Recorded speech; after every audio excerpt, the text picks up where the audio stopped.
கவிஞரின் மற்றும் ஒரு மாணவ கண்மணி, சிரமங்கள் பல தாண்டி சிகரம் தொட்டவர், சேலை நெய்யும் தறிவோடும் சத்தம் தாண்டி முத்திரை பதித்தவர். இவர் அயரா உழைப்பின் முன் பட்டங்கள் மண்டியிட்டன. இவர் தளரா முயற்சியின் முன் வெற்றிகள் கரம் குவித்தன. இவர் முதல் தலைமுறை பட்டதாரி. இவரால் தங்கையும் வெற்றி கொடி நாட்டினார் சிகரம் ஏறி. அவரும் கவிஞரின் மாணவ மருத்துவரே. செஞ்சோற்று கடனாய் பெற்ற கல்வியறிவிற்கு செம்மொழிகளால் ஆசிரியரை வாழ்த்த வருகிறார். மாணவியாக அல்ல, மருத்துவராக சீரும் சிறப்புமாய் வாழ்த்த வருமாறு அன்புக்குரிய மருத்துவர் கீதா அவர்களை அன்புடன் அழைக்கின்றேன்.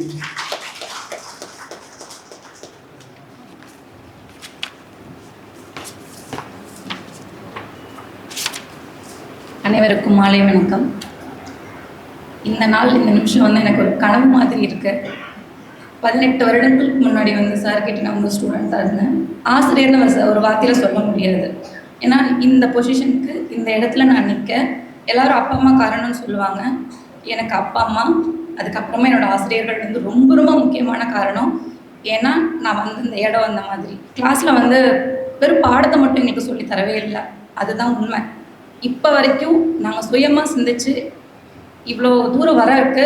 எங்கள் ஸ்கூலில் முதல்ல சொல்லி கொடுத்த விஷயம் என்னென்னா, நீ சுயமாக சிந்திக்கணும், பாடப்புத்தகத்தை தாண்டி யோசிக்கணும். அதில் இதை ரொம்ப வலியுறுத்தி சொல்லி கொடுத்த ஆசிரியரில் முதல் ஆசிரியர் என் தமிழாசிரியர் தான். என் தமிழாசிரியரோட புத்தக வெளியீட்டு விழாவில் நான் ஒரு வாழ்த்துறை வழங்குறேன் அப்படிங்கிறது எனக்கு உண்மையாலுமே கனவு மாதிரி தான் இருக்குது. எனக்கும் தங்கமணிக்கும் இது ஒரு எமோஷனல் மொமெண்ட்டுன்னு தான் சொல்லணும். நிறைய சாதனை படித்ததுக்கப்புறமா நல்ல பேச்சாளர்களை கூப்பிட்டு புத்தக வெளியீட்டு விழா பண்ணுறதெல்லாம் தாண்டி எனக்கு கீழே இருந்த ஒரு ஸ்டூடெண்ட்டு இந்த பொசிஷனுக்கு வந்திருக்கான்னு சொல்லி எங்களை அக்னாலேஜ் பண்ணுற மாதிரி இந்த மேடைக்கு எங்களை சார் கூப்பிட்டதுக்கு ஃபஸ்ட்டு என்னோட நன்றி நான் தெரிவிச்சுக்கிறேன். சார் ஒரு 2 விஷயம், இந்த புக்கை பற்றி பேசுகிறதுக்கு இந்த மேடையில் இருக்கிற எல்லாருக்குமே சாரோட தமிழ் படத்தை பற்றியும் தெரியும், அவரோட நூலை பற்றியும் தெரியும், அவர் தமிழ் மேலே எவ்வளோ காதல் கொண்டிருக்காருன்னு எல்லாத்துக்குமே தெரியும். அதை தாண்டி ஒரு ஆசிரியராக எங்களுக்கு என்னென்னலாம் பண்ணியிருக்காருங்கிற விஷயத்தை பற்றி ஒரு சில விஷயம் சொல்லணும்னு நினைக்கிறேன். நான் 18 வருடங்களுக்கு முன்னாடி சார்கிட்ட ஸ்டூடெண்ட்டாக இருந்தேன். அப்போ நான் 6, 7வது வகுப்புலாம் படிக்கும்போது ஒரு பாடம் எடுப்பார். ஒரு பாடம் இருக்கும், எடுப்பார்.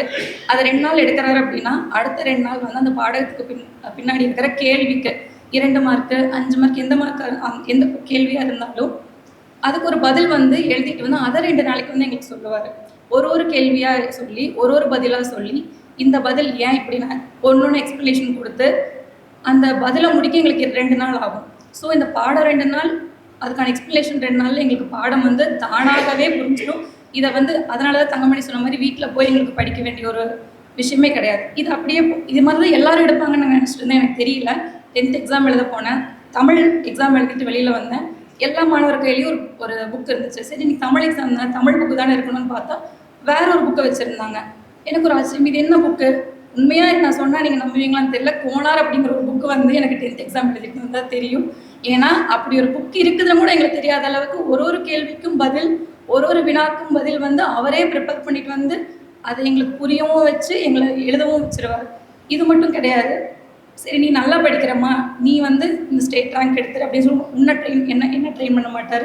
என்னை போல் படிக்கிற பொண்ணுங்களை ட்ரெயின் பண்ண மாட்டார். நீ நல்லா படிக்கிறல்ல, என் கிளாஸில் எல்லாருமே எபோ 80 இருக்கணும். ஸோ உனக்கு ஒரு மாணவனை நான் ஃப்ரெண்டாக தரேன். அந்த மாணவன் நீயும் சேர்ந்து படி. நீங்கள் 2 பேரும் எனக்கு ஆவரேஜாக இந்த ஸ்கோர் எடுக்கிற மாதிரி அவனை நீ உயர்த்தணும்.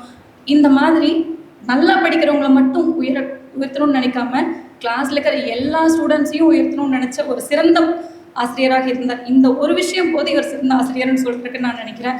இந்த புத்தகம், இந்த தமிழ், இதெல்லாம் தாண்டி என்ன மாதிரி பல ஸ்டூடெண்ட்ஸை உயர்த்தின ஆசிரியர்களில் ரொம்ப மிக முக்கியமான இடத்தை பெற்றவர் என் தமிழாசிரியர்.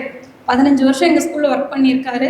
அவருக்கு அவரோட பேக்ரவுண்ட், பர்சனல் எந்த விஷயமே தெரியாது. அவரை பற்றி எங்களுக்கு தெரிஞ்சதெல்லாம் தமிழ் மீது கொண்ட காதல், மாணவர்களுக்கான அன்பு. இந்த 3 விஷயம்தான் எங்களுக்கு தெரியும். தங்கமணி சொன்ன மாதிரி கிளாஸ் அவர் பேசும்போது சைலண்ட்டாக இருக்கும். உண்மையாலுமே பயத்தினால கிடையவே கிடையாது. He was like a friend to us. உண்மையாக ஒரு ஆசிரியர் இவ்வளவு திறமை இருந்து எங்களை ஒரு ஃப்ரெண்ட்ஷிப்னால கைட் பண்ணி கொண்டு போனார். பயத்தினால நாங்கள் யாருமே அவருக்கு இந்த மரியாதை கொடுக்கல. எல்லாமே அவர் எங்கள் மேலே கொண்டு வந்த அன்பு தான் மிக முக்கியமான காரணம். இந்த நாளில் இந்த புக் ரிலீஸில் நான் வந்து அவரோட ஒரு கவிதையை வந்து ரொம்ப படித்து காட்டணும்னு நான் ரொம்ப ஆசைப்படுறேன்.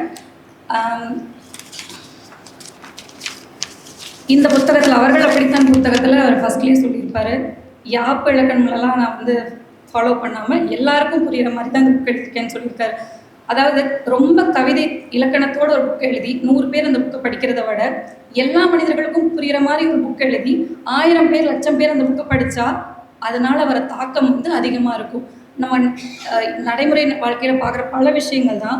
நான் அதே விஷயத்த இந்த புக்கை படிக்கிறதுக்கு முன்னாடி ஒரு ஸ்ட்ரீட்டில் நீங்கள் போகிறீங்க, பல விஷயங்களை பார்க்குறீங்க, எதுவுமே உங்கள் கண்ணில் படாது.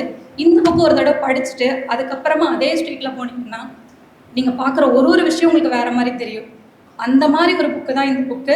எல்லா சாதாரண மனிதர்களும் ஒரு டைமே இல்லை, எனக்கு புக்கு படிக்கிற டைமில் இந்த மாதிரி யாருமே சொல்லாமல் இந்த புக்கை எடுத்தால் கீழே வைக்கவே முடியாது. நான் நினச்சேன் உண்மையாலுமே இந்த புக்கு சார் ஒரு கவிதை புக்கா, நம்ம வந்து ஒரு எப்படி நம்ம புரிஞ்சுக்கிறது, இது அகராதி வேணும், அகராதியெல்லாம் வச்சு படிக்கணுமே அப்படிலாம் யோசிச்சேன் உண்மையாலுமே. ஆனால் புக்கை என்னால் எடுத்து விடவே முடியல. புக்கை ஃபுல்லாக படித்து முடிச்சுட்டு தான் நான் விட்டேன். அந்த அளவுக்கு ரொம்ப யதார்த்தமான வார்த்தைகள். ஒரு கவிதை உங்களுக்கு படித்தாதான் அதோட புரியணும்னு நினைக்கிறேன். மற்றொரு நாள்னு ஒரு கவிதை இருந்துச்சு. இது வந்து எனக்கு படிக்கும்போதே 2 சொல் யாராக இருந்தாலும் கண்ணில் 2 சொல் தண்ணீர் வந்துடும்னு நினைக்கிறேன். அந்த மாதிரி ஒரு கவிதை. காலையிலிருந்தே மழைதான், இருட்டாக இருட்டாக இப்போது தூரலுடன் குளிரும் சேர்ந்து கொண்டது. துணிக்கடையிலும் கூட்டம் குறைய துவங்கியது. விளக்குகள் அனைத்து ஷட்டர்கள் இறக்கப்பட்டு சூடம் கொளுத்தி தேங்காயும் விசிறி அடிக்கப்பட்டது. 4-5 பேர் வேகமாய் ஓடி வந்து தேங்காய் துண்டுகளுடன் தங்கள் இடத்தை பிடித்து கொண்டனர். கையில் தயாராக வைத்திருந்த பழைய அட்டையை பிரித்து அதன் மேல் நகைக்கடையின் ஃப்ளக்ஸை விரித்து படுக்கைக்கு தயார் செய்தார் முதியவர். கலட்ட முடியாத கவச குண்டலமாய் உடலோடு ஒட்டிய பல நாள் வேட்டி சட்டையுடன் படுக்கையில் அமர்ந்த பெரியவர் பெரிய பையனுள் துளாவி உடைத்த கொசுவத்தி சுருளை பற்ற வைத்து சுவரில் சாய்த்து வைத்து கொண்டார். பழுப்பேறிய பாலித்தீன் கவரை தேடி அதனுள் காக்கி உரையில் உடைக்கப்பட்ட தோலோ மாத்திரையை உடனடி நிவாரணமாய் வழங்கினார். கால் வீக்கத்தை கவலையோடு தடவிக்கொண்டு கொஞ்ச நேரம் சிந்தனையோடு வெற்றாய் அமர்ந்திருந்தார். ஏதோ மறந்தவராய் பையில் பத்திரமாய் மடித்து வைத்த நீர்பட்டு சிதைந்த புகைப்படம் ஒன்றை ஒரு நிமிடம் பார்த்துவிட்டு கண்களை மூடி உறங்கித்தான் போவார். பாலித்தீன் கவரில் இருந்து வெளியே நழுவி பாதி தெரிந்தது பட்டமளிப்பு கோட்டுடன் நிற்கும் மகனின் படம். ஒரு தந்தையோட அவலத்தை வந்து இவ்வளவு அழகா வேற எப்படி சொல்ல முடியும்னு எனக்கு தெரியல. கவிதை நடைதான் அழகுன்னு சொல்கிறேன். அந்த விஷயம் வந்து ரொம்ப நம்ம மனசை பாதிக்கிற மாதிரி ஒரு விஷயம். இப்போ நிறைய பேர் வந்து பேரண்ட்ஸை வந்து கவனிச்சுக்கிறது இல்லை. இந்த மாதிரி சமூகத்தில் என்னென்ன நம்ம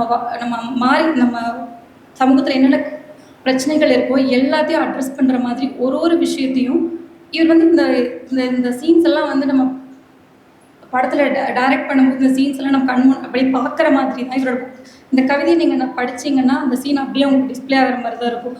அவ்வளவு என்ன சொல்கிறது, இந்த ஒரு வார்த்தைகளும் ஒரு கவிதையும் வந்து நம்ம கண்டிப்பாக நம்ம மனசை வருடி தான் செல்லும். இல்லை இவரோட சில கவிதைகள் இந்த நூலில் இருக்கிற சில கவிதைகளெல்லாம் படிக்கும்போது அழகையாக வந்துச்சு. சில கவிதைகளெல்லாம் படிக்கும்போது இன்னும் இந்த உலகம் இப்படியெல்லாம் மாறிட்டு இருக்கே அப்படின்னு நம்மளுக்கு வந்து இது டெய்லியும் நடந்துட்டு இருக்கிற விஷயம்தான். பட் படிக்கும்போது தான் வந்து நம்மளுக்கு இந்த உண்மையை நம்மளுக்கு உணர்த்துது. இந்த மாதிரி பல கவிதைகளை வந்து என்னோட தமிழையா வந்து வெளியிட்டு எல்லாரும் அதனால் பயனடையணும்னு சொல்லி வாழ்த்தி இந்த வாய்ப்புக்கு நன்றி கொடுத்தவருக்கு நன்றி.